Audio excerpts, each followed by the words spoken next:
یکی از مقاله‌های گذشتگان این خودت را شناس می‌باشد. شما باید از همه خصوصیت‌های اساسی را یعنی خودتان را اول باید شناسید. شما باید از همه خصوصیت‌های سودا و پررگی آگاه باشید.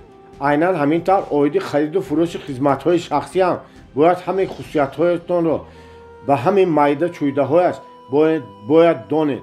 شما باید طرف‌های سست و منفی خود را دانید. برای اصلاح این کمبودی‌ها حرکت کنید. همچنین قوه قدرت توانایی خود را دانید. همه طرفه خود را تحلیل کرده آموزید و خود را شناسید. بی‌حرمتی و بی‌اعتباری به خود یک جوانی که از یک تاجر مشهور جای کار خواهش میکرد نشان داده دهیم. جوانی با یک تاجر واخورده اویدی کار صحبت میکردن. اولش این جوان تأثیرات خیلی خوبی نشان داد و وقتی که از وی پرسیدن که وی را چقدر معاش قناعت میکند، این جوان جواب داد که من اویدی مبلغ اویدی معاش یگان فکر نکردم. نگاه کنید، نداشتن هدف و مقصد عمیق در زندگی.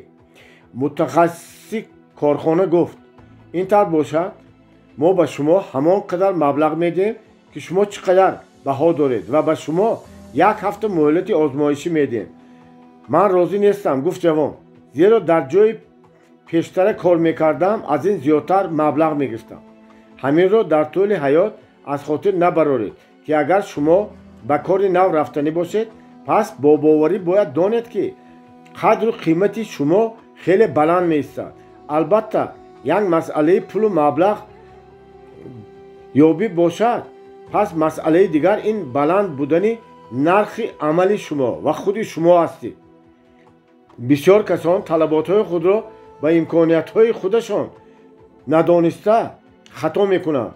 همه درخواست و مبلغ داشتنی قدر و منزلت ندارد به آنکه خود شما به چی میارزید. نرخ خودتان، نرخ شما خیلی بلند است.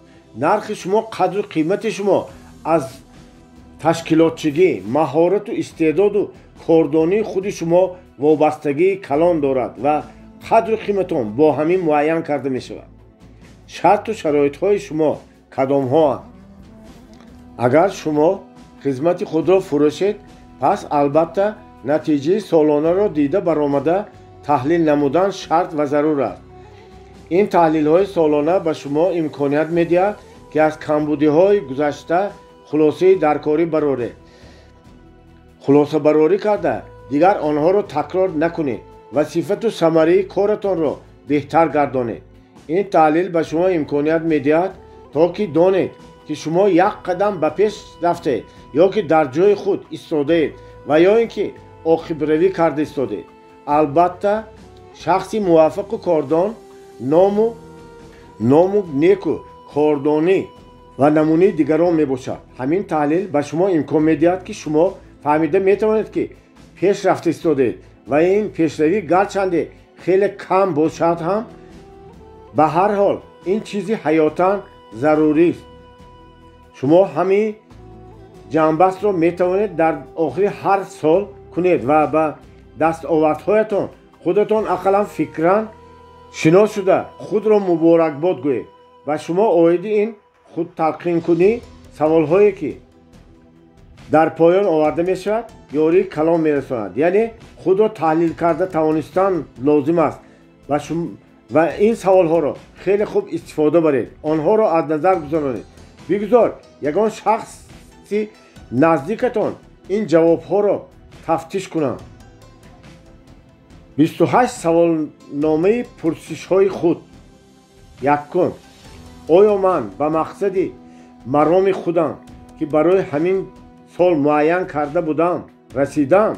شما می توانید برای خود حل یگان مسئله را هدف خود، مقصد خود قرار دهید.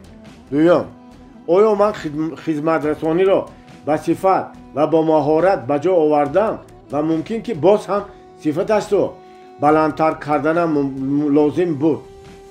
سوم، آیا من موافق قابلیتی داشتم مقداراً خدمت رسانده توانستم؟ چهارم، оё ахлоқу рафтори ман ва ҳамкоронам қобили қабул буд?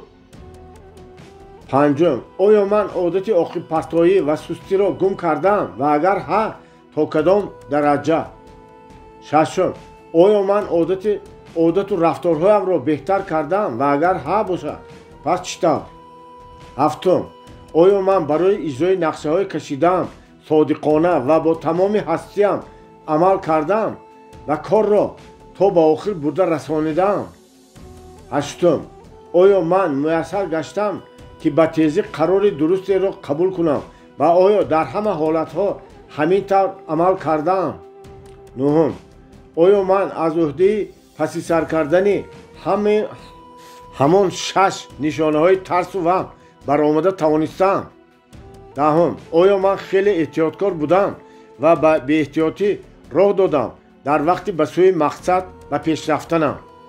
ёздаҳум, оё муносибатҳои ман бо ҳамкоронам хеле хуб буд ё не дар ин қисман гуноҳи ман ҳам оё ҳаст? дувоздаҳум, ман қувваро ва тавоноии худамро беҳуда сарф накардам ва ба қувваю ақли худро якҷоя карда барои иҷрои мақсадҳоям равона карда тавонистам ё не? сенздаҳум, оё дар муносибатҳо бо дигарон ман худдорӣ карда тавонистам ва ақлу зеҳни худро аз каҷгоиҳою каҷфаҳмиҳо раҳо карда тавонистам?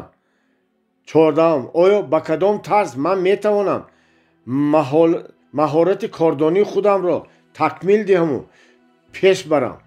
понздаҳум, оё ман аз баъзе одатҳои сустиҳои худам ҳадду ҳудуди худро риоя накардам? шонздаҳум, оё ман худбовару худпараст набудам? ба таври ошкоро ва ё пинҳонӣ бояд иқрор шавад. ҳабдаҳум, оё муносибати ман бо ҳамкорон ҳамон тавре буд ки онҳо аз ман чашмдор буданд? ҳаждаҳум, оё қарорҳои ман асоси дурусте доштанд ва ба гумону шубҳаҳо ё таҳлили дурусти ҳамаи факту рақам ва натиҷаҳо ба даст омада буданд? нуздаҳум, оё ман ба сарфи пурсамари вақт, даромаду хароҷотҳо ба дидану таҳлил кардану хулосабарорӣ кардан одат кардам? якум, оё чӣ хел карда вақтро дуруст истифода карда тавонистам? одатҳоро тағйир додан лозим аст, то ки дар соли нав соҳиби комёбиҳои калон гашта ба пеш рафтан зарур аст. 22. оё ман ба ягон кори хатогӣ карда будаму ва бо ақли солим ҳамаи хатоҳоямро ислоҳ карда тавонистам аз уҳдааш баромадам? 23. оё ба кадом роҳе номгӯи хизматрасониҳоямро зиёд карда метавонам ва ҳамчунин оё ман сифати онҳоро, миқдори онҳоро баланд бардоштаю зиёд карда метавонистам? 24. оё ман ба ягон шахс ноҳаққона, ноадолатона рафтор карда бошам ва сабабаш чӣ бошад? барои ин чӣ гунаҳкор бошад? 25.